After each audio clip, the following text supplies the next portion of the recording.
이 땅에 태어난 목적에 대해서 우리가 분명히 알고 있죠. 예수님 믿는 사람들은 자신의 존재 목적에 대해서 확실하게 돼 있습니다. 왜냐하면 하나님 앞에 섰을 때, 또 새로운 존재로 태어나게 될 때 성경에서 말하는 그 목적이 무엇인지 깨닫게 되고 실제로 그 지식을 얻게 되기 때문에 그렇습니다. 그런데 문제는 그 구원받은 자가, 회복된 하나님의 백성이 어떻게 사는가에 대한 것은 많은 고민을 하지 않는다는 거예요.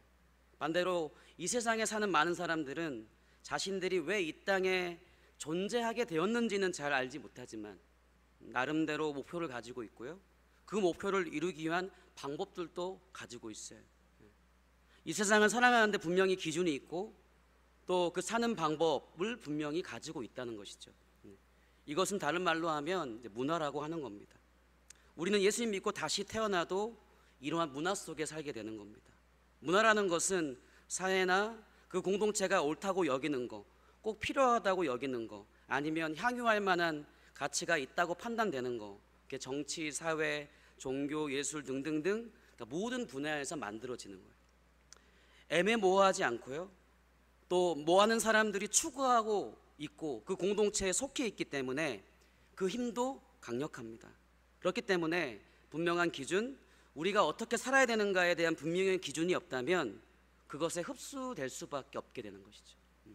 그러므로 우리 그리스도인들은 이 세상 이 문화 속에서 어떻게 살아가야 되는가에 대한 고민이 있어야 되고 분명한 기준이 있어야 됩니다. 막연하게 천국 갈 수 있으니까 구원받았어가 아니라 이 세상 속의 그 복음, 예수 그리스도의 삶이 실제적인 기준으로 우리의 삶 가운데 작용을 해야 된다는 거예요. 단순히 버티는 정도의 이유가 아니라 이 세상을 살아가는 나에게 분명한 영향력을 발휘할 뿐만 아니라 타인에게도 이 기준이 영향력을 발휘돼야 된다는 것이죠. 빌립보서 2장 3장의 말씀은 연속된 내용으로 볼 수 있을 것 같은데요, 2장의 마무리이기도 하지만 3장의 시작이기도 한데 이렇게 말씀합니다. 형제들아, 끝으로 주 안에서 기뻐하라. 그리고 나서 그 다음으로 내용이 이어가요. 1절 후반부에 보면 이렇게 기록되어 있습니다. 너희에게 같은 말을 쓰는 것이 내게 수고로움이 없고 너희에게는 안전하느니라. 그러니까 이 3장 이후에 이루어질 내용을 가지고 이미 편지 쓴 적이 있다는 것이죠. 하지만 성경에 기록되어 있지 않고 지금 존재하지 않기 때문에 아마 존재하지 않는 것일 것입니다. 그런데 같은 내용이니까, 그 편지의 내용과 같은 내용이기 때문에 그 내용에 대해서 아마 3장을 읽어보면 알 수 있을 거예요.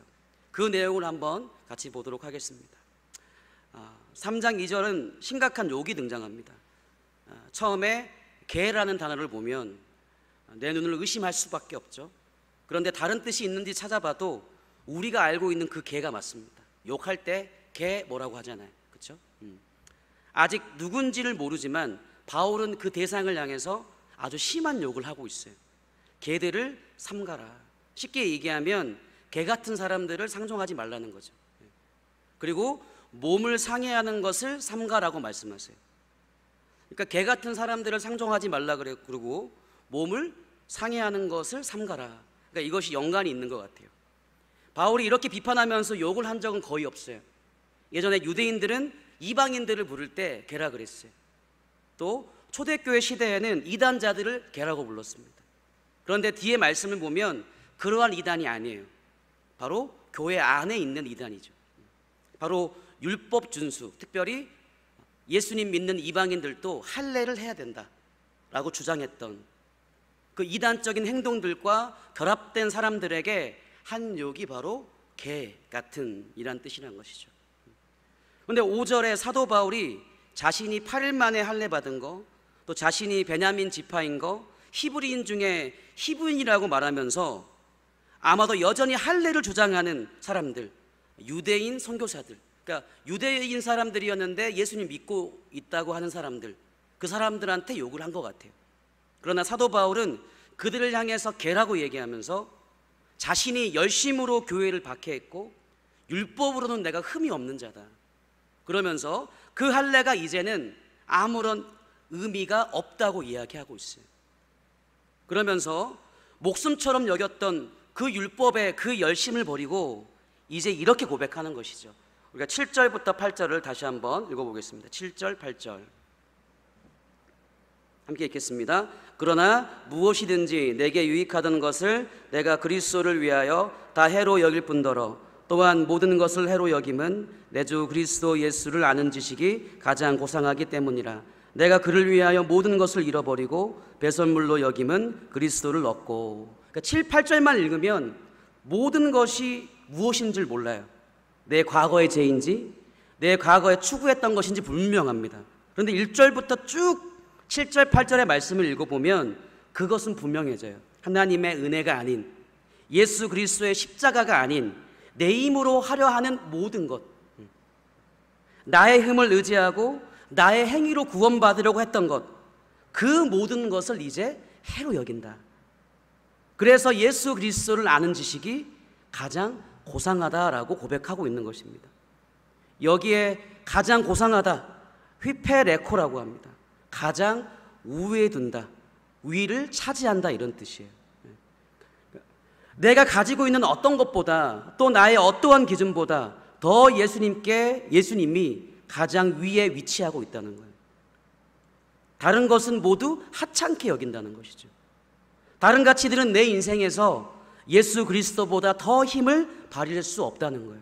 그러니까 우리가 예수님을 구원자로 고백한 자들이라면, 그렇죠? 내가 내 안에 예수 그리스도를 주인으로 삼고 사는 자들이라면 다른 가치들은 내 인생에서 힘을 발휘하지 못해야 돼요. 근데 그렇지 않다는 것이죠. 율법을 통해서 얻으려고 했던 참된 구원, 하나님의 백성으로선 삶을 예수 그리스도께서 주시기 때문에 그런 거예요. 잠언에서 말하는 지혜는요, 하나님을 경외하는 것입니다. 근데 신약이 오면서 이것이 예수 그리스도를 아는 지식이 돼요. 그러니까 하나님을 경외한다는 것은 모든 순간에 하나님을 인정하고 그 하나님에게서 오는 영향력으로 산다는 거예요. 그러니까 하나님을 경외한다, 이것은 단순히 하나님을 두려워한다 이런 것이 아니라 모든 순간에 하나님을 인정하고 하나님께서 오는 영향력으로 산다, 이걸 하나님을 경외한다는 뜻입니다. 그런데 하나님을 인식하고 하나님을 보는 것은 완벽한 말씀이시고 지혜이신 누구를 통해서만 가능합니까?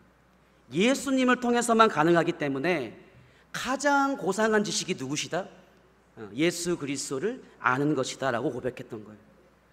그런데 이러한 예수 그리스도의 율법과 행위, 특히 할례를 더한다니까, 그래서 사도 바울이 화가 나가지고 개라고 욕을 한 겁니다.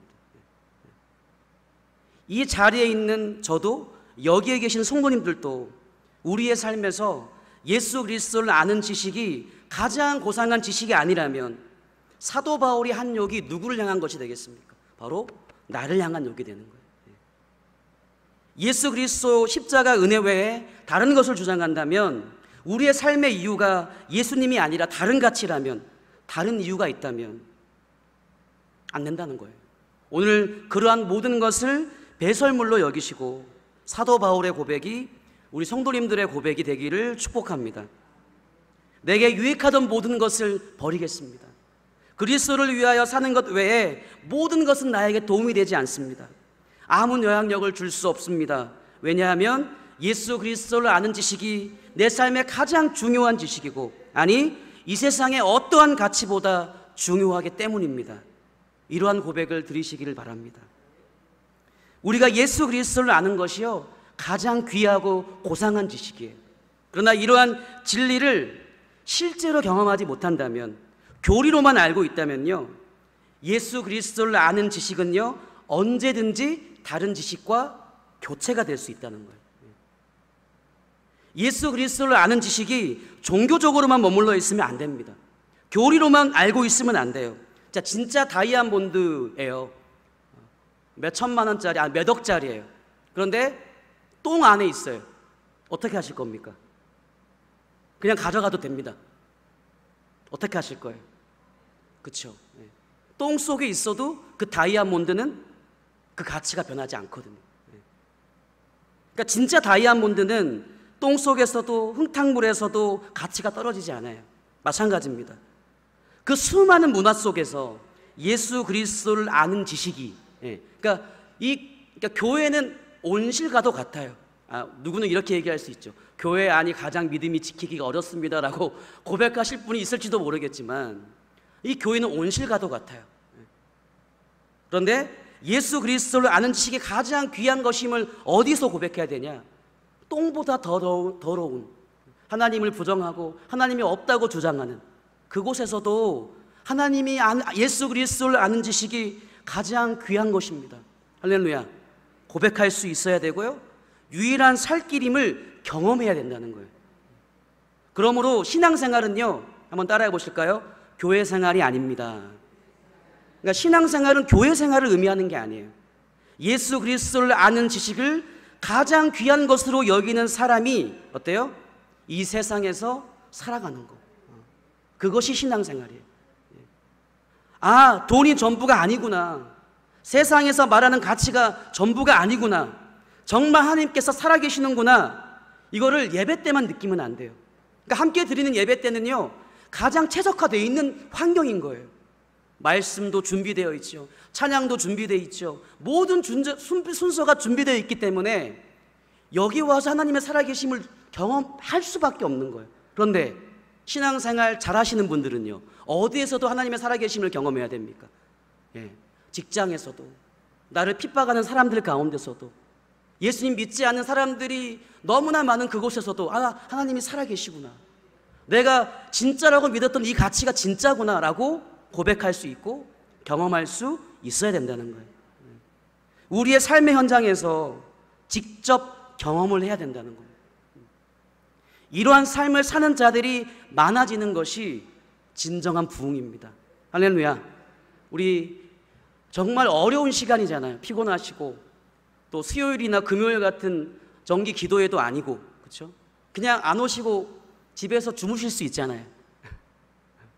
아닌가요? 밤 작전 기도에 꼭 와야 되죠.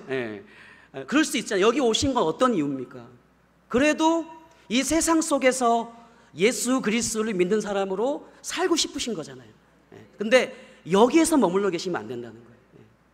여기에서 결단하시고 찬양하시고 말씀 들을 때 하나님께서 주신 메시지를 가지시고 그 세상 가운데서도 예수 그리스도를 아는 지식이 가장 귀합니다, 이게 진리라는 것을 경험도 하셔야 되고요, 타인에게 보여주셔야 된다는 거예요. 그러한 부흥을 이끌어 가시는, 시작하시는 시작점이 되시기를 축복합니다. 할렐루야. 그리고 나서 그렇다면 이러한 예수 그리스도를 아는 것이 가장 고상한 지식이라고 여기는 상태는 어디에서 시작되냐? 3장 9절에 이렇게 말씀합니다. 오직 그리스도를 믿음으로 말미암은 것이니. 그러니까 직역하면 이렇게 돼요. 오직 예수 그리스도의 믿음으로 말미암은 것이니. 그러니까 개역 개정의 번역은 여전히 내가 믿는 행위가 있음이 전제되어 있어요. 그런데 직역한 말씀을 보면 내가 그리스도를 믿는 게 먼저가 아니라 예수 그리스도께서 믿음을 보여주신 게 먼저라는 거예요. 어디에서요? 그 십자가에서. 그러니까 그 예수 그리스도의 믿음이 있었기 때문에 우리가 믿음으로 나아갈 수 있는 것이죠. 그러니까 예수 그리스도의 그 십자가의 죽으심과 부활로 믿음을 선물로 주신 거예요. 할렐루야. 그러니까 예수 그리스도를 가장 귀한 지식으로 여기는 것은요, 선물인 거예요. 우리가 노력해서 얻을 수 있는 것도 아니고, 우리가 단계 공부해서 자격증 시험을 따면 얻을 수 있는 것도 아니고요, 그런 게 아니라는 거예요. 선물로 주시는 겁니다. 그래서 예수 그리스도의 믿음은 빌립보서에 보면 몇몇 사람들이 주장하는 것처럼 부활만을 주장해서는 안 됩니다. 예수 그리스도의 십자가의 죽으심과 부활을 통해서 우리에게 선물로 주어진 선물인 겁니다. 아마도 이 빌립보 교회 가운데 예수님의 죽음을 등한시하고, 왜요? 그러니까 우리가 믿는 하나님이 십자가에서 죽었다는 건 창피한 거거든요. 그 당시 시대만 해도 그럴 수 없는 거예요. 그걸 등한시하고 뭐만 강조했죠? 부활만을 강조하는 무리들이 있었던 것 같아요. 그들을 향해서 이야기하는 겁니다. 10절 11절 말씀 같이 읽어보실까요?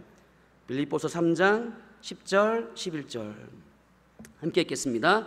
내가 그리스도와 그 부활의 권능과 그 고난에 참여함을 알고자 하여 그의 죽으심을 본받아 어떻게 해서든지 죽은 자 가운데서 부활에 이르려 하노니. 그러니까 예수 그리스도의 죽음이었으면 부활도 있을 수 없어요. 그래서 10절에서 사도 바울은 그의 죽으심을 본받아 11절에 죽은 자 가운데 부활에 이르려 한다 라고 고백하고 있는 것입니다. 예수 그리스도를 아는 것이 가장 고상한 지식이라고 여기는 것, 그러한 삶은요 바로 예수님의 십자가의 죽으심과 부활로 주어지는 선물입니다. 거기에서 보여주신 믿음으로 말미암아 우리에게 믿음을 선물로 주신 거예요. 여기에 계신 모든 성도님들은 그 믿음을 선물로 받은 자들입니다. 할렐루야. 하지만 그 선물을 받은 것에 안주하시면 안 돼요. 계속해서 자라나야 돼요. 우리가 12절부터 14절 말씀 한번 보시겠습니다. 12절부터 14절 함께 읽겠습니다. 내가 이미 얻었다 함도 아니요 온전히 이루었다 함도 아니라 오직 내가 그리스도 예수께 잡힌 바 된 그것을 잡으려고 달려가노라.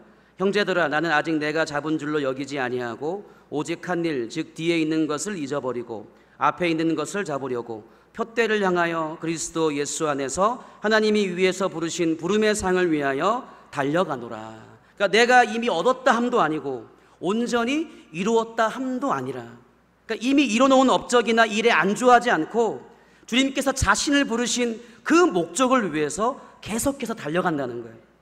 당시 교회 안에 여러 가지 부류들이 존재했는데 예수 그리스도를 믿음으로 자신들이 이미 완전해졌다고 주장하는 사람들이 있었던 거죠. 그래서 이제 아무렇게나 살아도 된다. 그러나 바울은 예수님께서 다시 오실 때까지, 그리고 자신의 목숨이 다할 때까지 해야 될 일이 있다고 얘기한 거예요. 바울의 최종적인 소원이 어디였습니까? 스페인이었거든요.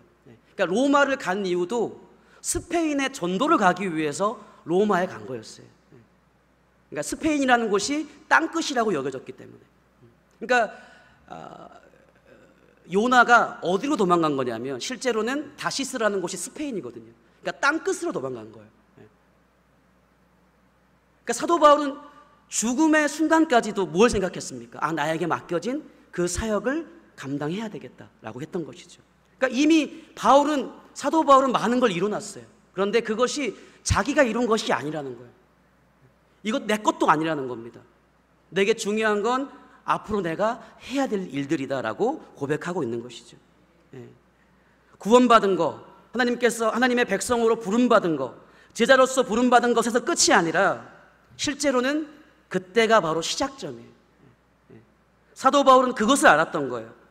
우리가 흔히 저지르는 신앙의 오류가 바로 이거예요. 구원받은 것이 목적이라고 생각한다는 거죠. 그거는 하나님께 맡기시면 됩니다.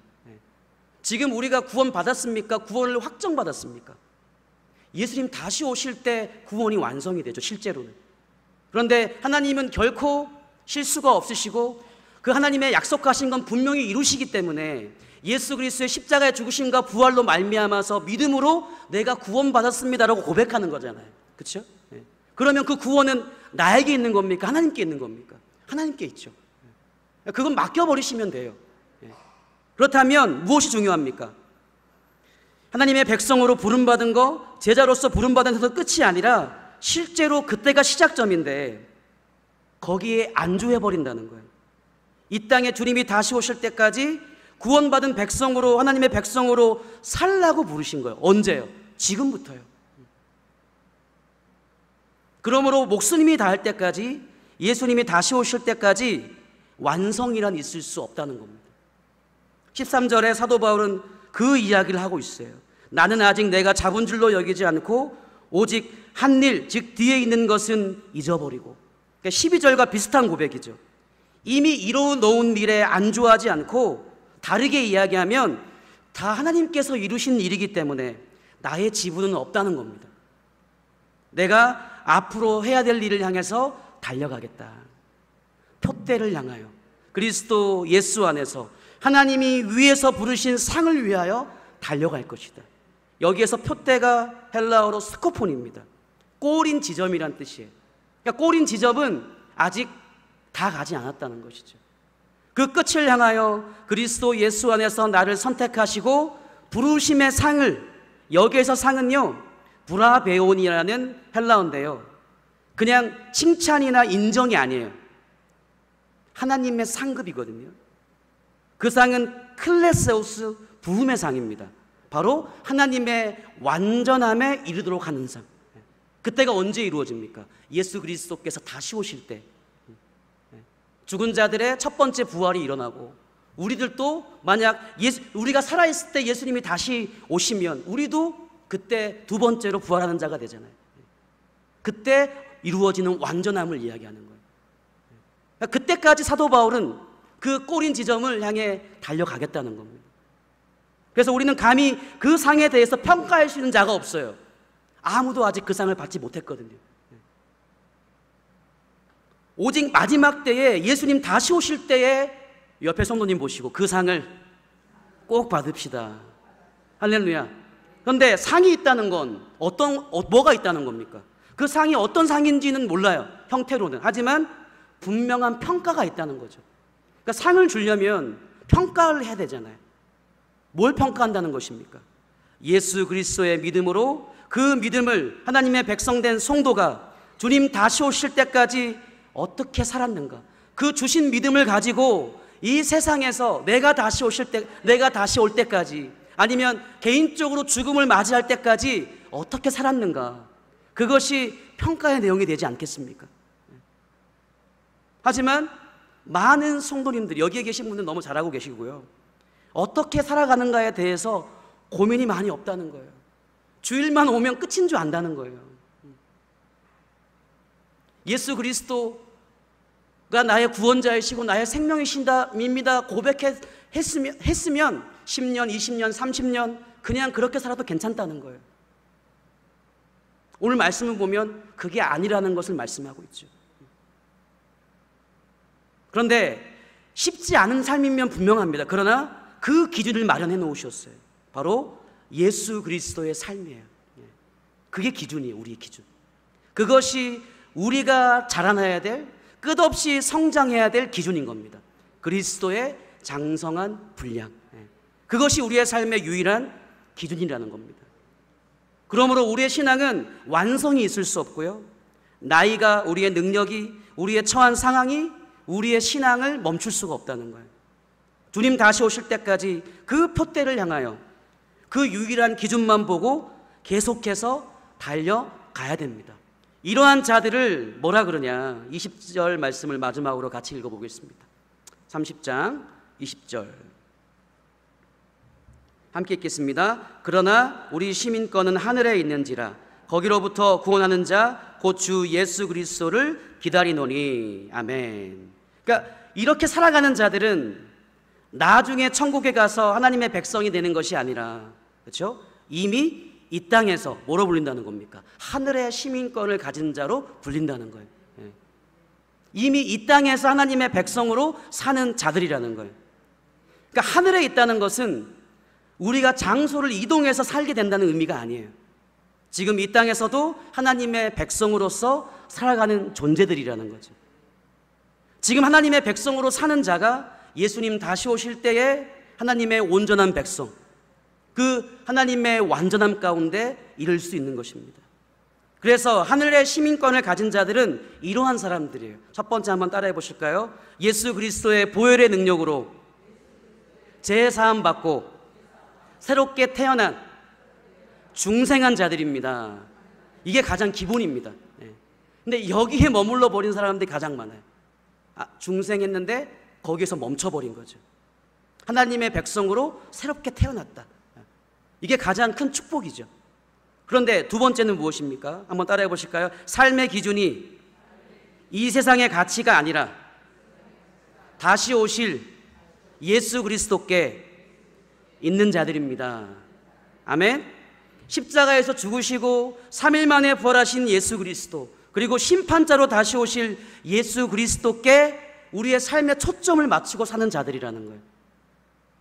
그러므로 나의 삶의 모든 부분들이 다시 오실 예수 그리스도께 방향이 맞추어져 있어야 돼요. 이 세상에 분명 살고 있지만 더 하나님 나라에 사는 자들이라 할 수 있어요. 살고 있지만 하나님 나라에 사는 자들이라고 하는 것이죠. 한번 따라해 보실까요? 이 세상에 살고 있지만 하나님 나라에 사는 자들. 이중 국적자예요, 우리는 실제로. 그러니까 미국 시민권도 가지고 있고 한국 국적도 가지고 있는 사람들을 이중 국적자라고 하잖아요. 우리는 이중 국적자로 살아야 돼요. 하늘의 시민권만 가지고 천국만 바라보면 안 됩니다. 그럼 이 세상은 어떻게 해야 됩니까? 분명 이 지구도 이 우주도 누가 만드신 겁니까? 하나님께서 만드신 거잖아요. 이 땅에 보내신 분이 누구십니까? 여호와 하나님이시잖아요. 우리는 천국만 소망해서는 안 되고요, 이 땅에서도 천국이 될 수 있도록 소망하셔야 돼요. 단순히 이 세상은 버티고 있다가 떠나가야 될 곳이 아니라, 그렇죠? 우리는 분명 이 세상에 살도록 보내심을 받았잖아요. 그러니까 많은 기독교의 역사에서 기독교가 힘을 잃어버릴 때가 언제였냐면, 현실의 문제에서는 관심을 두지 않고, 그러니까 오직 교회 일에만 관심을 둘 때 세상에서는 그 교회의 등을 돌려버렸어요. 무슨 말씀인지 아시겠죠? 그러니까 자신들이 큰 담을 쌓아놓고 진짜 도움이 필요한 곳, 예수님이 이 땅에 오셨다면 찾아갔을 곳을 찾아가지 않고, 교회의 일, 그러니까 교회의 일이라는 건 하나님의 일과 다른 겁니다. 그러니까 부정적으로 얘기한 거예요. 그러니까 자신들의 일만 추구했을 때, 중세시대도 그랬고요, 그렇죠? 요즘도 마찬가지입니다. 자신들의 성 쌓기만 급급하면요, 예수님 믿지 않는 자들이 교회를 향해 등을 돌리게 돼 있어요. 그러니까 그들에게 잘 보이려고 우리가 사역하진 않죠. 그런데 우리의 모습을 돌아보자고. 이 세상은 그냥 지나가는 곳이 아닙니다.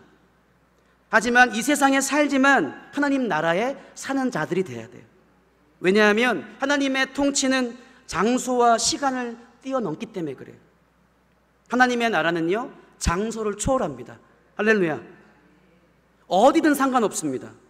그렇다면 우리를 보내신 이곳에서 내가 죽기 전까지, 예수님 다시 오실 때까지 하나님의 통치를 받는 그리스도인으로 살아야 돼요. 그러면 우리가 가는 곳이 그 어디나 하나님의 나라이잖아요. 예를 들어서 이런 겁니다. 요즘에 인권들을 굉장히 많이 주장하잖아요, 그렇죠? 그런데 인권이 왜 중요합니까? 왜 모든 사람은 존중받아야 되고 사랑받아야 됩니까? 심지어 동성애자들도 인권을 존중받아야 됩니까? 왜 그렇죠? 사람이니까. 이것밖에 답을 못해요. 그런데 예수님 믿는 사람은요, 하나님께서 우리를 목적을 가지고, 특별한 목적을 가지고 창조하셨기 때문입니다. 하나님의 형상과 모양대로 인간을 창조하셨기 때문입니다. 아멘? 그러니까 똑같은 얘기를 가지고도 성경에서 말하는 기준을 가지고 살 수 있어야 된다는 거죠. 사랑도 마찬가지예요. 요즘 이슈가 되고 있는 환경에 대한 것도 마찬가지입니다. 왜 우리가 환경을 지켜야 됩니까? 오랫동안 자손들에게 물려줘야 되니까요? 그 맞는 이유일 수 있겠죠. 아니잖아요. 우리에게 청지기로 맡기신 곳이잖아요. 경작하고 지켜라. 에덴 동산에 이끌어와서 아담과 하와에게 이곳을 경작하고 지키라고 말씀하셨잖아요. 그렇기 때문에 우리는 어떻습니까? 환경을 지켜야 될 의무가 있는 거예요. 그렇다면 우리가 마지막 때에 이 지구를 난장판으로 만들어 놓으면 누군가는 평가를 받아야죠. 그렇죠? 예수님 다시 오실 때 다 부활할 거니까 누군가는 평가를 받아야 되겠죠. 지구 역사에서 지금이 가장 황폐화가 심한 기간이랍니다. 이렇게 급속하게 지구의 평균 온도가 올라간 적이 없대요. 그러니까 평균 온도로 보면 얼마 올라가지 않은 것 같지만 이렇게 단기간에 많이 올라간 적이 없대요. 그렇잖아요. 냄비를 끓더라도 냄비를 끓면 보통 몇 분이 걸립니까? 냄비를 끓여도 몇 분을 기다려야 되잖아요. 그렇죠? 근데 지구의 온도가 올라가려면요, 막 갑자기 2도 3도가 올라갈까요? 아니라는 거예요. 그러니까 1.3도, 2.3도만 올라가도요, 지구의 온도가 갑자기 급상승한 거라는 거예요. 지금이 그런 때라는 거죠. 그러면 지금 이 시대를 살고 있는 그리스도인들이 구원을 받았을지라도 하나님 앞에 책망을 받아야죠. 근데 현대를 넘어오면서 엄청나게 자연환경을 파괴시키고 동물들을 착취시켰고 모든 나무들을 잘라버렸고, 왜 일본이 그 오염수를 태평양에 버리지 말아야 됩니까?